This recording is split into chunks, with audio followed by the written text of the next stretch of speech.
Brad. I'm going to be doing our training on the patrol method, and those of you who are new to scouting, this might be a new concept to you, but those of you who have been in the program for a while certainly know of it and participated in it, hopefully with your troops. So, Baden Powell, the founder of the International Scouting Movement, said that the only way to go about doing a project or task was through the patrol method.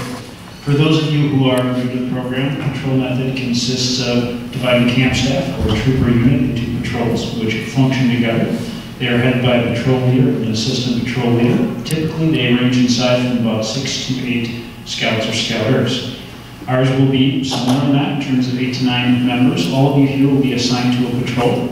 And the patrols will have a rotating schedule for which they can complete camp staff tasks and various other duties and ideas assigned by the program director and camp director.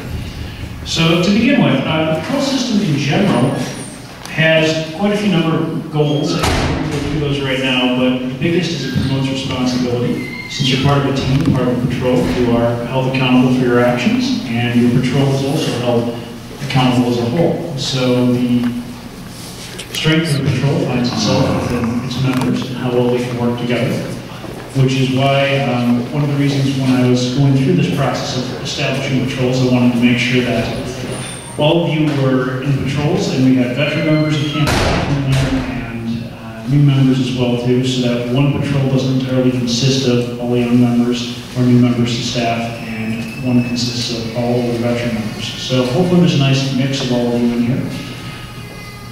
In terms of other goals of the patrol system, it raises spirit and pride among staffers, being part of a team, a unit. That's very important. It can also help sort of lead to friendly competition, which is always good. It leads to more productivity on your part. The big thing though is fostering teamwork. I want you to feel like you're a part of and a member of a group here, and you should take pride in that as well too.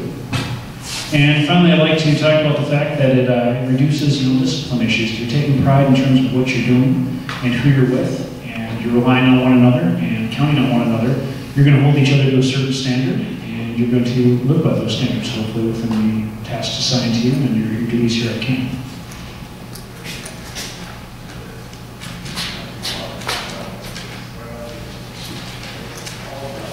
So continuing off that idea, part of the patrol method's purpose is to also generate enthusiasm and pride.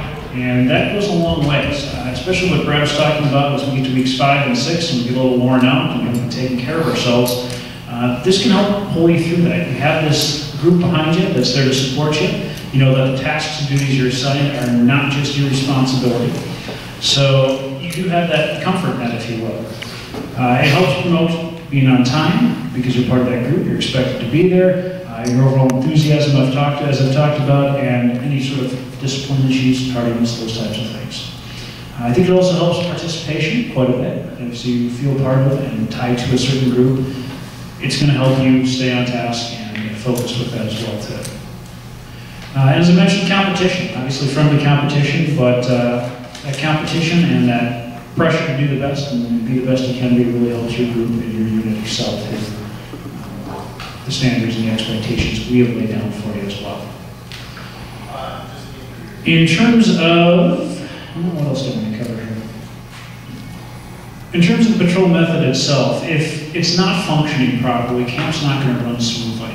We're not going to get done with our tasks as quickly as we'd like, especially on the Saturdays when we're cleaning up various areas, maintaining facilities, getting staff, our staff and staff to round up and get the rest of the troops out and check out with the USAs. If we're not doing these things in a patrol manner or in a method where we're counting on and depending on each other, it's going to prolong these tasks. And I think we'd all like to get out of here as early as we can on Saturday, because we get about 24 hours off. And if we have to, we'll stay here till as long as we need to get our tasks done. But if we're functioning well and our patrols mesh well together, and can be counted on to do the tasks, it's going to help with us in terms of those Saturdays and various other times when we have to be working on maintaining things around camp or building campfires, cleaning shower houses, whatever the case is.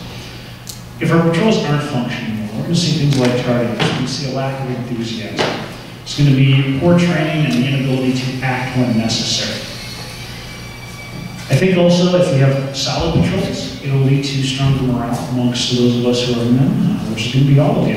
And I think if the patrols are not functioning well, we're going to see a decrease in staff morale. So I think that's really very important. And one of the other trainings I have later on tonight is the staff morale training as well too. And we'll talk about that in some more detail. But overall, I want to see a positive performance from all of us here. If we're functioning well as patrols, I think we're going to see that. We already have 4 of the patrol leaders picked out, and shortly after this, we're going to have a little bit of time to get together and meet as our patrols. I'll assign each of your various patrols. The patrol leaders are veteran staffers. What's that, Brad? Wrap it up. Let's get hungry. Thanks for cracker, Brad. There'll be food too when they're working. Okay, keep going. We're still alive? Yeah, we're still alive. There'll be food too. So, part of that morale machine. Let's get that.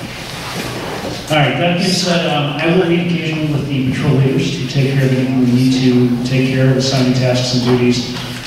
That's what we call Patrol Leader Council. Typically, you see that at the trooper unit level, but for us, we function just slightly differently from that. But there will be PLCs, and they will be assigned tasks, and we'll pass them on to you. And, your patrol leader is the one directing any projects and managing the efficient work of the group as you guys are going about your various assignments or tasks. So, I wanted to keep this short. Do you guys have any questions? We're a little behind schedule. All right. I'm going to read off the list of patrol leaders and those who belong to those various patrols. Our first patrol leader is Claire Meidenbauer.